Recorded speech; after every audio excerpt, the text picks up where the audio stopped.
the pleasure to present to you Dr. Martin Luther King, Jr.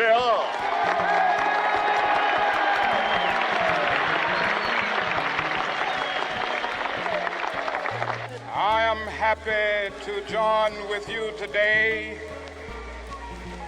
in what will go down in history as the greatest demonstration for freedom in the history of our nation.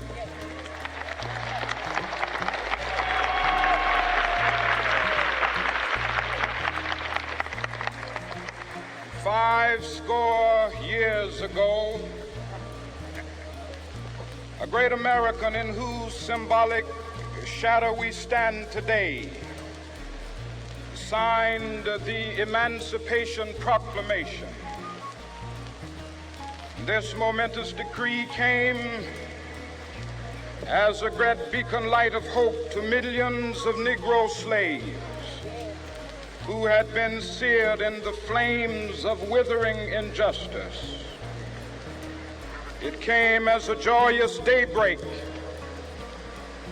to end the long night of their captivity.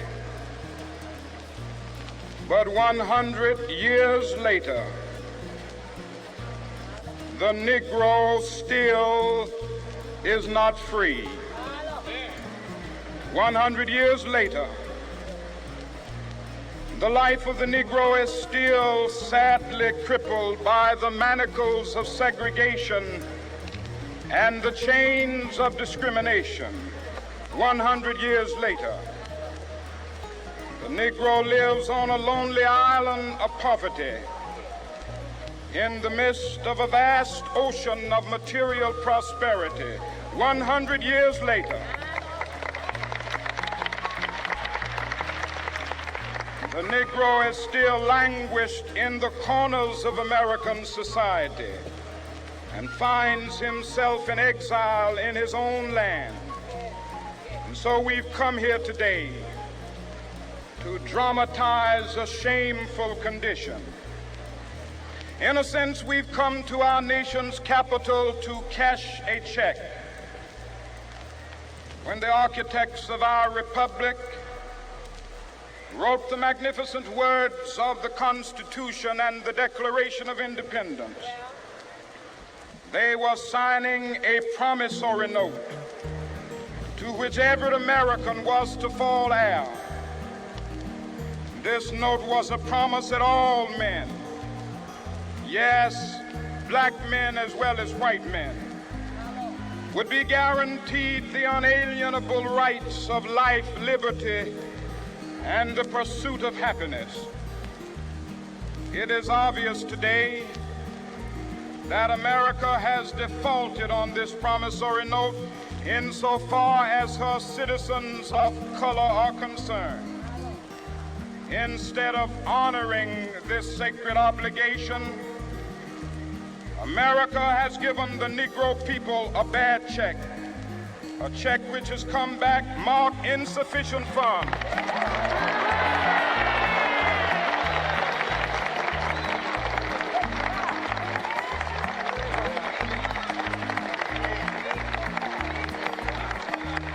But we refuse to believe that the Bank of Justice is bankrupt. We refuse to believe that there are insufficient funds in the great vaults of opportunity of this nation. So we've come to cash this check, a check that will give us upon demand the riches of freedom and the security of justice.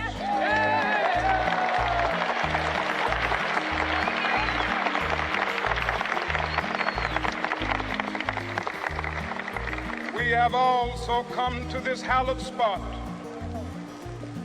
to remind America of the fierce urgency of now.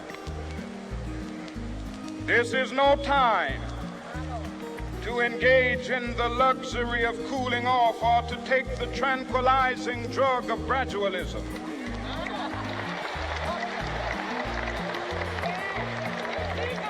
Now is the time to make real the promises of democracy. Now is the time to rise from the dark and desolate valley of segregation to the sunlit path of racial justice. Now is the time to lift our nation from the quicksands of racial injustice to the solid rock of brotherhood. Now is the time to make justice a reality for all of God's children. It would be fatal for the nation to overlook the urgency of the moment. This sweltering summit of the Negro's legitimate discontent will not pass until that is an invigorating autumn of freedom and equality. 1963 is not an end, but a beginning. Those who hope that the Negro needed to blow off steam and will now be content will have a rude awakening if the nation returns to business as usual.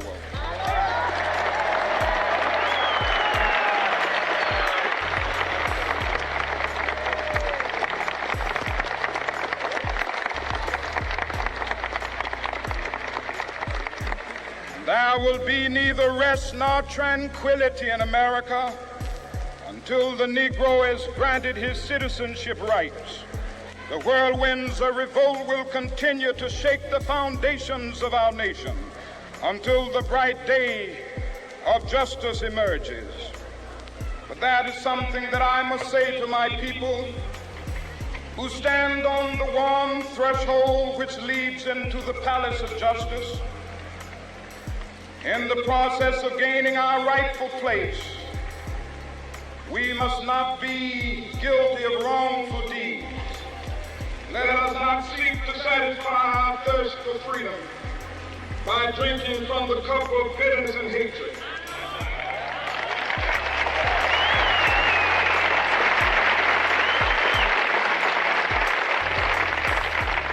We must forever conduct our struggle on the high plane of dignity and discipline.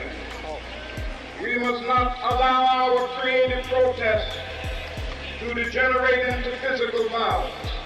Again and again, we must rise to the majestic heights of meeting physical force with soul force. The marvelous new militancy which has engulfed the Negro community must not lead us to a distrust of all white people. For many of our white brothers, as evidenced by their presence here today, have come to realize that their destiny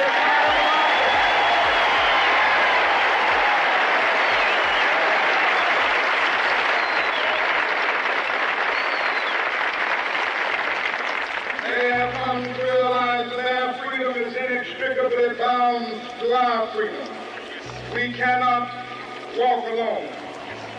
As we walk, we must make the pledge that we shall always march ahead. We cannot turn back.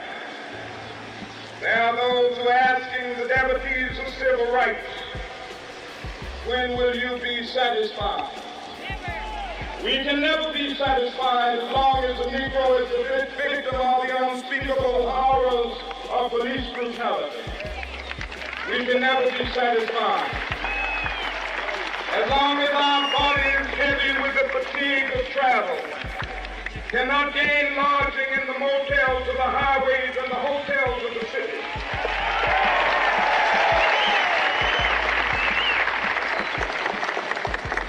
We cannot be satisfied as long as a Negro in Mississippi cannot vote and a Negro in New York believes he has nothing for which to vote.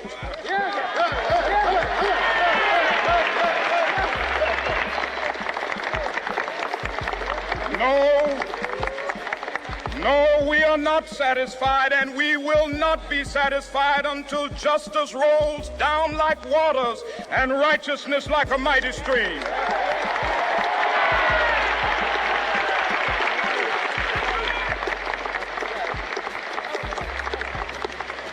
I am not unmindful that some of you have come here out of great trials and tribulations. Some of you have come fresh from narrow jail cells. Some of you have come from areas where your quest for freedom left you battered by the storms of persecution and staggered by the winds of police brutality. You have been the veterans of creative suffering. Continue to work with the faith that unearned suffering is redemptive. Go back to Mississippi.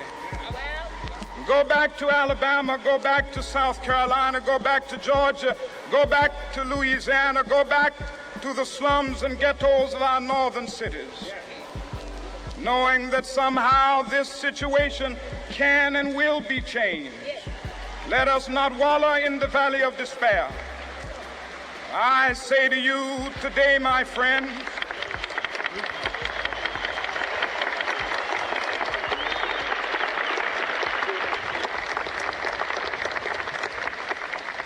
so even though we face the difficulties of today and tomorrow, I still have a dream. It is a dream deeply rooted in the American dream. I have a dream that one day this nation will rise up and live out the true meaning of its creed. We hold these truths to be self-evident, that all men are created equal.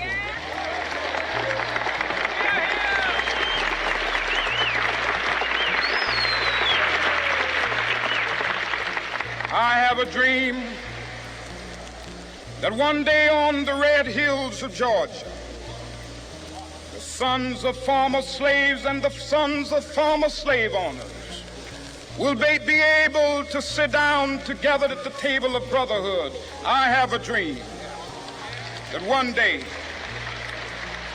even the state of Mississippi, a state sweltering with the heat of injustice, sweltering with the heat of oppression, will be transformed into an oasis of freedom and justice. I have a dream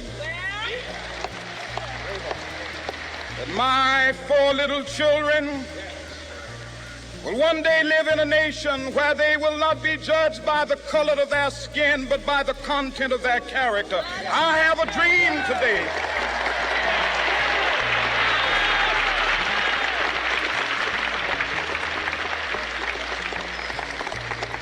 I have a dream that one day down in Alabama, with its vicious racists, with its governor having his lips dripping with the words of interposition and nullification, one day right there in Alabama, little black boys and black girls will be able to join hands with little white boys and white girls as sisters and brothers. I have a dream today.